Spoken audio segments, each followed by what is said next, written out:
Ang mamahal ng mga gamit mo, Lord, sabi niya. Nako, hindi po sila mamahalin yung mga sinusuot natin. Mukha lang siguro silang mamahalin pero hindi talaga. Usually, yung mga ginagamit ko, yung mga alahas or mga damit, ganyan. Sa Shopee, TikTok shop ko lang siya kinukuha. Hindi naman masama na magsuot kayo ng mamahalin kung talagang kaya ninyo, kaya ng bulsa ninyo, okay lang po yan. Pero kasi ako nasanay sa simple at sa mga katulad kong wala pang kakayanan na bumili ng mga mamahaling gamit ay okay lang yung simpleng kasuotan kagamitan.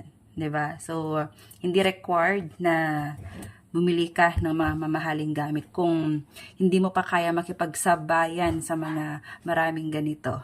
No. So, hindi po siya mamahalin, mukha lang po. Kasi alam naman natin yung mga brand ngayon, marami nang nanggagaya, 'di ba? Isang ngiti mo lang, okay na 'yon.